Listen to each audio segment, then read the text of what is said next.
Hey guys, I am Amrita Agarwal from Amrita Agarwal coaching centre. जैसा कि आप जानते हैं, मैं रोज शाम को एसएससी सीजीएल टीयर 2 का प्रीवियस ईयर क्वेश्चन सॉल्व करवाती हूँ।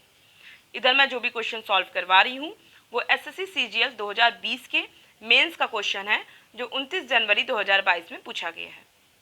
मैंने और भी बहुत से क्वेश्चन सॉल्व करवाए हुए हैं, जिसका लिंक आपको डिस्क्रिप्शन बॉक्स में मिलेगा।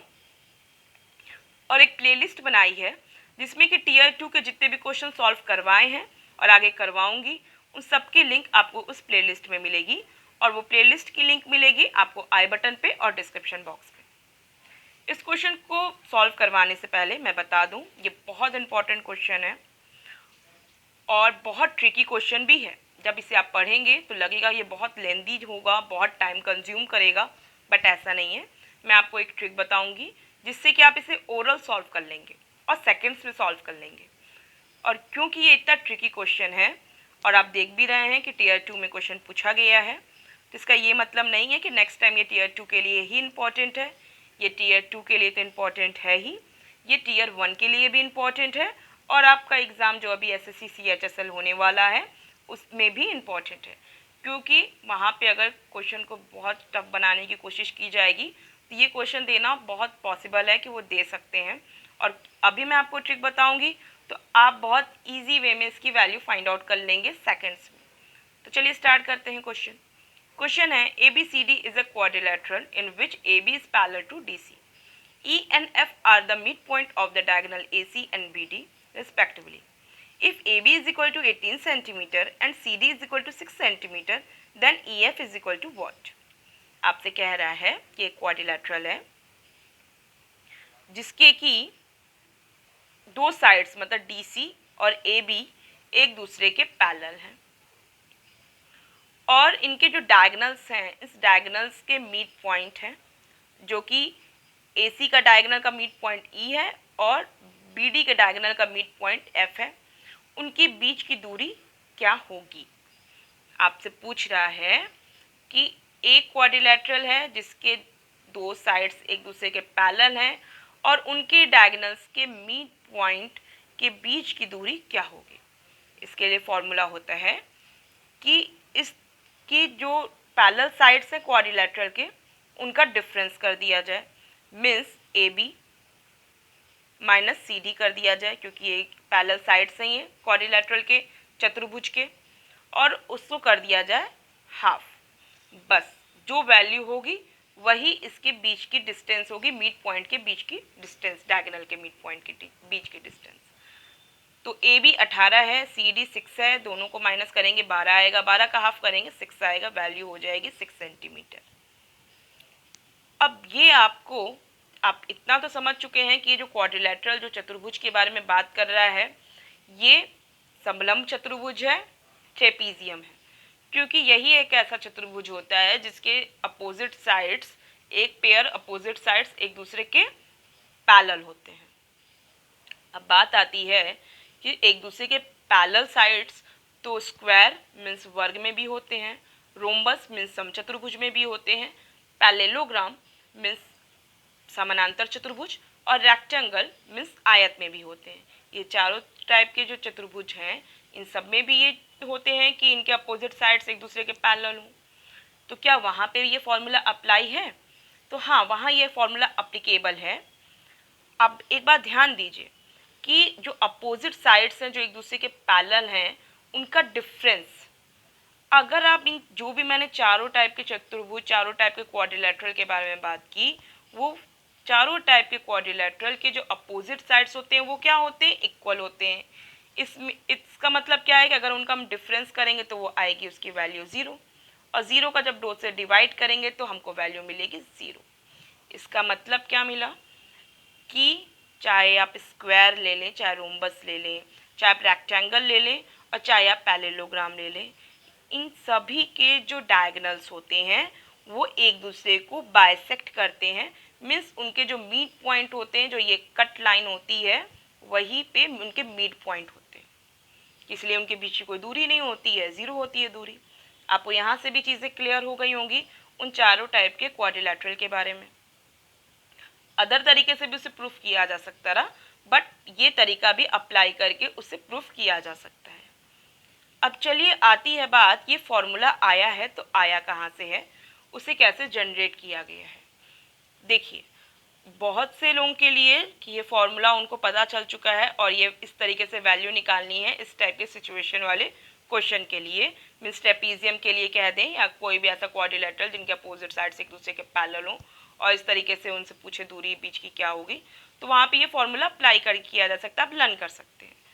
लेकिन अगर किसी को क्यूरियोसिटी है कि ये चीज़ फार्मूला बना है तो बना कैसे है, क्योंकि अगर आप जब इसका बनने का, इसका फार्मूला जनरेट करने का तरीका समझेंगे तो आप बहुत से क्वेश्चंस की शॉर्ट ट्रिक खुद से बना पाएंगे। तो इस वजह से मैं वो तरीका भी आपको बताती हूँ कि ये फार्मूला आया है तो कैसे आया है। देखिए, कुछ नहीं है, बहुत रिटर्न कोई वर्क नहीं करूँगी, बस मैं आपके दिमाग में एक कंसेप्ट क्लियर करवाऊँगी, बस समझाऊँगी। अब ध्यान दीजिए, ये है क्लियर कि ए बी, ये क्वाड्रिलेटरल में ट्रेपीजियम में ए बी डी सी के पैरेलल है, क्लियर। और ए सी का मिड पॉइंट ई है, बी डी का मिड पॉइंट एफ है। ई और एफ के बीच की दूरी हमसे पूछ रहा है, क्लियर।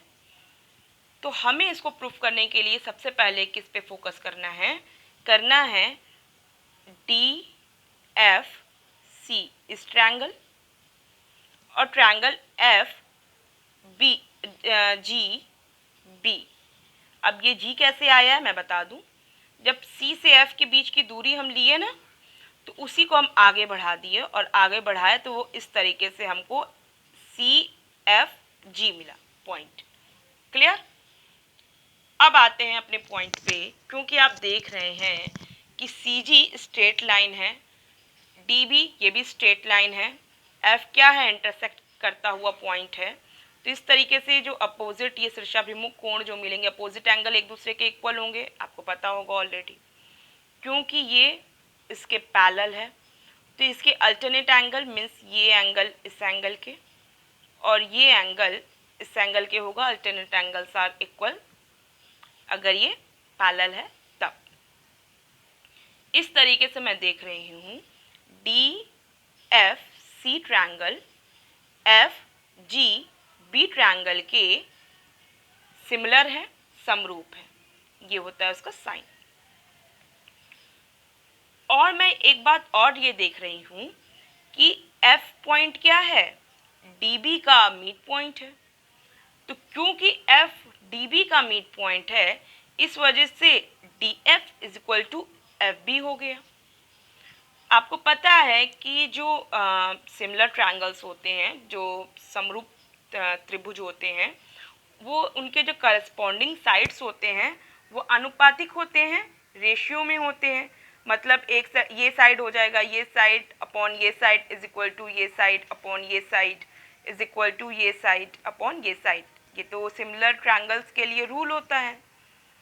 लेकिन जब मैं ये देखूं कि डी एफ एफ बी के इक्वल है, इसका मतलब ये क्या हो गया, ये साइड अगर इस साइड के इक्वल है तो इसका मतलब इनके जो बीच का रेशियो है वो 1:1 में आ रहा है। मीन्स ये क्या हो गया, एफ सी एफ जी के इक्वल हो गया और जी बी डी सी के इक्वल हो गया। और इस तरीके से दोनों ट्रायंगल्स के जो साइड्स आपस में हमको इस तरीके से करस्पॉन्डिंग साइड्स इक्वल मिले हैं, तो ये किस तरीके का ट्रायंगल बन गया, कॉन्ग्रुएंट ट्रायंगल बन गया, सर्वांगसम त्रिभुज बन गया। आई होप आपको सारे पॉइंट्स क्लियर हो गए हों। कोई भी डाउट होगा कमेंट बॉक्स में दीजिएगा। अब हमको ये क्लियर हो चुका है कि डी सी जी बी के इक्वल है, यहाँ तक किसी को कोई डाउट नहीं होगा। अब मैं ट्रायंगल इस पे कंसीडर करती हूँ, सी ई एफ ये ट्रायंगल और सी ए जी ये जो दोनों ट्रायंगल है। अब मैं इस पे फोकस करूं तो मैं ये देख रही हूँ, क्योंकि जब हमारा ये ट्रायंगल, ये जो हम सर्वांगसम प्रूफ कर दिए रहे और हम समरूप दोनों को प्रूफ कर दिए रहे, इस वजह से ये साइड इस साइड के इक्वल हो गई रही, ये साइड इस साइड के इक्वल हो गई रही। और जो ई है वो क्या है, ए सी का मिड पॉइंट है ही, मीन्स सी ई इक्वल है ई ए के। तो देखिए आप किसी ट्रायंगल में अगर ये साइड्स अनुपात में हो, ये इसका इसके साथ रेशियो जो है वही रेशियो इसका इसके साथ है, तो ऐसे कंडीशन में ये ट्रायंगल्स कैसे होते हैं? सिमिलर ट्रायंगल होते हैं, समरूप त्रिभुज होते हैं। और साथ में अगर अंदर ही ट्रायंगल दूसरा बन रहा है, सटा के बन रहा है साइड से, तो ऐसे में ये दोनों साइड्स आपस में क्या होती हैं? पैरेलल होती हैं। और इनके भी अनुपात, क्योंकि ट्रायंगल्स है तो ये भी अनुपात में, उसी अनुपात में होंगी। क्लियर? तो यहाँ पे क्योंकि ये इक्वल है, EC EA के इक्वल है, FC FG के इक्वल है, मीन्स अगर हम इस ट्रायंगल को होल अगर हम अनुपात में देखें तो क्या हो जाएगा? CE अपॉन CA हो जाएगा 1/2। उसी तरीके से CF अपॉन CG लें तो वो भी 1/2 हो जाएगा रेशियो, और EF अपॉन AG लें तो वो भी रेशियो क्या मिलेगा हमको? 1/2 मिलेगा। इसका मतलब जो EF जो हमारी रिक्वायर्ड साइड है, जो हमको चाहिए, वो क्या होगी? AG का हाफ होगी। मीन्स अगर हम AG का हाफ कर दें वही हमारी EF होगी। क्लियर?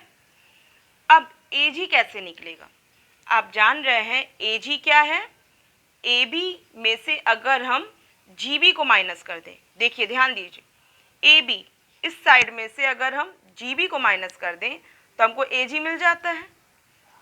और क्योंकि हमको AB साइड दे के रखा है और DC साइड दे के रखा है, बट GB किसके इक्वल है? GB इक्वल है DC के। इसका मतलब क्या हुआ कि अगर हमको AG निकालना है तो हमें क्या करना होगा? AB में से DC को माइनस करना पड़ेगा, क्योंकि GB को माइनस करिए या DC को माइनस करिए, बात तो एक ही है। तो हम अपने पॉइंट पे आ गए, AB अपॉन DC हो गया AG की मतलब। और क्योंकि AG का हाफ होता है EF, इस वजह से EF क्या हो जाएगा? 1/2 AB माइनस DC। अब आपको अच्छे से वेरीफाई भी हो गया होगा और मेरे हिसाब से आपको अब कोई डाउट भी नहीं होगा। फिर भी अगर आपको कोई भी डाउट हो तो आप कमेंट बॉक्स में दीजिएगा, और आपके इस टाइप की कोई भी क्वेश्चंस हो या कोई भी डाउट क्लियर करना चाहते हो तो आप वहाँ कमेंट बॉक्स में दीजिए। क्योंकि क्या है कि अगर आप कोई भी कंसेप्ट को क्लियर समझते हैं तो आप बहुत से ट्रिक खुद बना लेते हैं।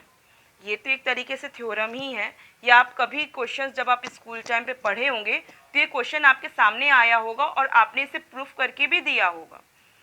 बट जब एग्ज़ाम की बारी आती है, जब कॉम्पिटेटिव एग्ज़ाम की बारी होती है, तो उस टाइम पे स्कूल टाइम का ये सब किया हुआ जो वर्क होता है वही शॉर्ट ट्रिक के रूप में कन्वर्ट हो जाता है, और वही क्वेश्चन जो हम लोगों ने सॉल्व किया हुआ होता है स्कूल टाइम पे वो शॉर्ट ट्रिक के रूप में आता है, और उसी के हेल्प से हम एग्ज़ाम्स में सेकेंड्स में वैल्यू फाइंड आउट करते हैं।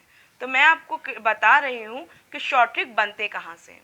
आपको कोई भी डाउट हो तो आप डिस्कस कीजिए कमेंट बॉक्स में, और मुझे आपको क्वेश्चन ये सॉल्व करके आपको एक्सप्लेन करके मुझे बहुत अच्छा लगा। आपको कैसा लगा वो आप कमेंट बॉक्स में दीजिएगा, और आप चाहते हैं कि मेरे क्वेश्चंस आप तक ईजिली पहुँचें तो आप मेरे चैनल को सब्सक्राइब कीजिए और बेल बटन दबाइए। Okay, thank you.